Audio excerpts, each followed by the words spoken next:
और कहते हैं जिनकी नीयत में खोट होता है, जिनके डीएनए में ही चालबाजी होती है, वो साजिश रचने से बाज नहीं आते। उनके लिए कोई अपना कोई पराया नहीं होता। हम बात चीन की कर रहे हैं। टीवी 9 भारतवर्ष को डायरेक्ट चीन से जो इनपुट मिले हैं वो बेहद चौंकाने वाले हैं। यकीन मानिए ये साजिश का एक बड़ा सिग्नल है। ये साजिश ड्रैगन की न्यूक्लियर भूख से जुड़ी है, जिसके लिए एक टॉप साइंटिस्ट की बलि ले ली गई और मुद्दे को शांत करने के लिए दुनिया की आंखों में धूल झोंकने की कोशिश भी हुई।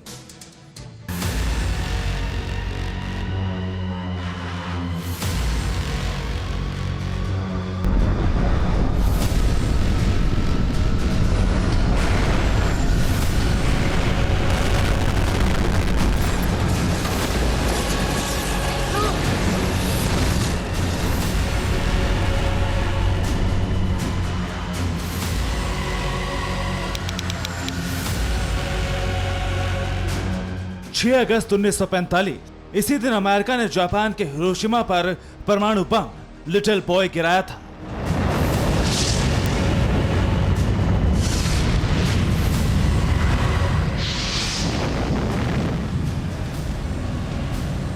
जब यह एटम बम फटा तो तापमान अचानक 10 लाख सेंटीग्रेड तक पहुंच गया और पल भर में शहर में कंक्रीट की कुछ इमारतों को छोड़कर धरती से सब कुछ गायब हो गया। करीब 80,000 लोग मारे गए।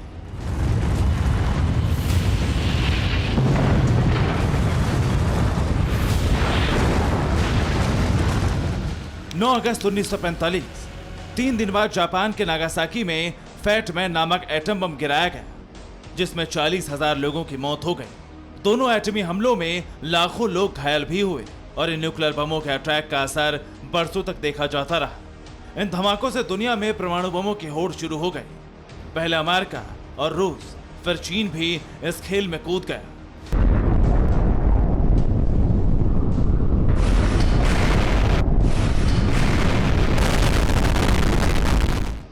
(1964) लोपनार रेगिस्तान, चीन। 1964 में चीन ने अपने सिकियांग प्रांत के लोपनोर रेगिस्तान में अपना पहला परमाणु परीक्षण किया। तब से अब तक पिछले 56 सालों में चीन ने कभी खुलेआम तो कभी चुपके से दर्जनों परमाणु परीक्षण किए। हर साल परमाणु हथियारों का जखीरा बढ़ाया और चीन के इस परमाणु मिशन को बीजिंग वाले लाल बादशाह शी जिनपिंग ने भी आगे बढ़ाया।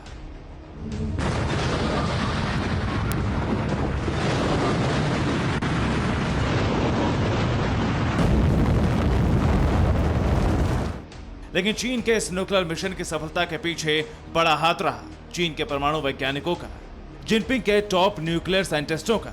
लेकिन अब इस कहानी में अचानक से एक ट्विस्ट आ गया है। बीजिंग से जिनपिंग के टॉप परमाणु वैज्ञानिकों की बारी बारी से संदिग्ध मौत की खबरें सामने आने लगी। चीन के शीर्ष परमाणु वैज्ञानिकों में से एक और हार्बर इंजीनियरिंग यूनिवर्सिटी के वाइस प्रेसिडेंट झेंग जियान की संदिग्ध हालातों में मौत हो गई है। वैसे चीन ने कहा है कि न्यूक्लियर साइंटिस्ट की मौत बिल्डिंग से गिरने की वजह से हुई है, लेकिन इन खबरों पर पूरी दुनिया में आशंका गहरा गई है। सवाल पूछे जाने लगे कि क्या ये सिर्फ मौत है या फिर सुसाइड या मर्डर, क्योंकि पहले भी सोशल मीडिया पर दावा किया जाता रहा है कि 20 साल के भीतर चीन में 200 से ज्यादा परमाणु वैज्ञानिकों की रहस्यमय मौत हो गई है, जबकि पिछले कुछ सालों में 10 से ज्यादा वैज्ञानिकों की हत्या की जा चुकी है। दावा चौंकाने वाला है। ऐसे में जानना जरूरी है कि टॉप न्यूक्लियर साइंटिस्ट झेंग जियान की मौत का रहस्य आखिर क्या है। जरा सोचिए, प्रोफेसर झेंग जियांग ऐसे परमाणु मिशन में जुटे थे जिसके सीक्रेट आंकड़े बताते हैं कि अगर चीन का एक भी न्यूक्लियर हथियार लीक हुआ तो सीधे तौर पर 2 करोड़ से ज्यादा लोगों की मौत होगी। 2 अरब लोग भूख से मरने की कगार पर पहुंच जाएंगे। दुनिया की आधी ओजोन परत खत्म हो जाएगी और खेती तक बर्बाद हो जाएगी।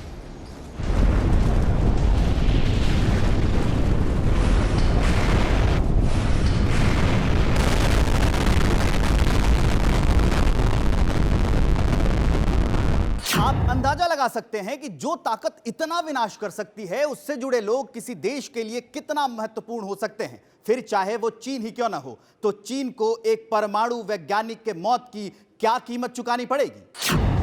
हम भले ही इस बात से अनजान हैं, लेकिन बीजिंग का न्यूक्लियर बादशाह अनजान नहीं है, क्योंकि टॉप न्यूक्लियर साइंटिस्ट झेंग जियान तो बीजिंग के भी करीब थे। तो सवाल उठता है, कि क्या परमाणु मिशन को लेकर सरकार से झेंग जियान के मतभेद शुरू हो गए थे? क्या न्यूक्लियर साइंटिस्ट झेंग जियान किसी विदेशी ताकत के दबाव में थे? क्या झेंग जियान चीन के दूसरे वैज्ञानिकों की तरह ही अमेरिका के संपर्क में थे?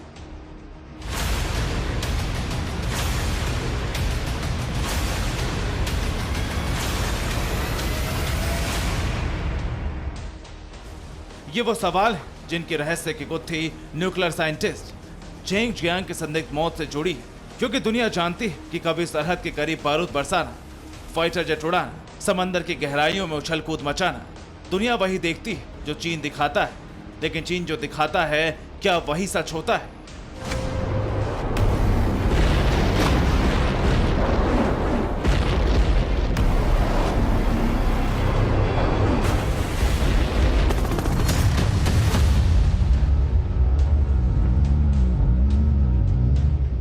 चीन के पास विश्व की सबसे बड़ी और ताकतवर फौज है, सबने मान लिया। चीन के पास सबसे ज्यादा घातक और एडवांस्ड वेपन है, यह भी मान लिया। लेकिन दुनिया यह मानने को तैयार नहीं कि चीन सच भी बोलता है। माओ के वारिसों को अपने हो या पराए, पीठ पर वार करना बखूबी आता है, सच छिपाना आता है। टॉप न्यूक्लियर साइंटिस्ट झेंग जियान की मौत पर भी ड्रैगन का बयान गोलमोल वाला है। हार्बिन इंजीनियरिंग यूनिवर्सिटी, जहां झेंग जियान की मौत की बात कही गई है, उस यूनिवर्सिटी की ओर से जारी बयान में कहा गया है, हार्बिन इंजीनियरिंग यूनिवर्सिटी के प्रोफेसर झेंग जियान के निधन पर गहरा शोक है। दुर्भाग्य से 17 जून को सुबह 9:34 पर वो बिल्डिंग से गिर गए। कॉमरेड जियान के निधन से यूनिवर्सिटी को आघात पहुंचा है। हम उनके परिवार के साथ संवेदना व्यक्त करते हैं। साउथ चाइना मॉर्निंग पोस्ट के मुताबिक ये यूनिवर्सिटी हेलियोजियांग प्रांत की राजधानी में है। यूनिवर्सिटी ने बताया कि पुलिस ने इसे अभी हत्या मानने से इनकार किया है, क्योंकि जांच में बहुत ज्यादा जानकारी नहीं मिल सकी।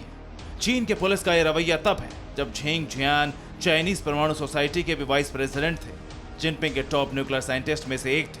फिर भी जांच में बहुत ज्यादा जानकारी नहीं मिल सकी। यह बयान ही संदेह की जड़ है। चीन के जिस परमाणु वैज्ञानिक को कई शीर्ष पुरस्कारों से नवाजा जा चुका है, जिनमें national award for excellence in innovation भी शामिल है, पुलिस और यूनिवर्सिटी की ओर से उनकी संदिग्ध मौत को लेकर कोई डिटेल बयान जारी नहीं किया गया है, जबकि विश्वविद्यालय के बोर्ड पर अभी भी उनका नाम है।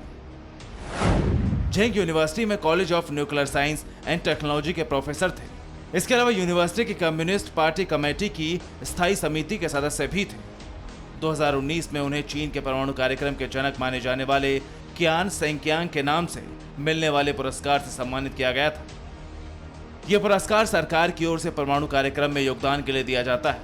वैसे चीनी प्रोफेसर की मौत के पीछे शक गहराने की एक वजह और भी है। 2 दिन पहले यूनिवर्सिटी के college of under water acoustic engineering के पूर्व डीन को नया उपाध्यक्ष नियुक्त किया गया था। यह यूनिवर्सिटी उन 2 चीनी विश्वविद्यालयों में से एक है जिनके सेना के साथ करीबी संबंध है। पिछले साल अमेरिका के साथ बढ़े तनाव के बाद से ही इस यूनिवर्सिटी में अमेरिकी सॉफ्टवेयर के इस्तेमाल पर रोक लगी थी। इससे ये बात एक बार फिर साबित होती है कि चीन दुनिया से छिपाकर तबाही का ऐसा सामान जमा करता है जो पूरी कायनात पर कहर बरपा सकता है, और जिनपिंग के न्यूक्लियर साइंटिस्ट इस साजिश में शामिल होते हैं। हो सकता है साइंटिस्ट झेंग जियान ने भी ऐसी ही साजिश से दूरी बना ली हो। Bureau report, TV9 Bharatvarsh. फिक्र आपकी, सोमवार से शुक्रवार रात 9 बजे सिर्फ TV9 भारतवर्ष पर।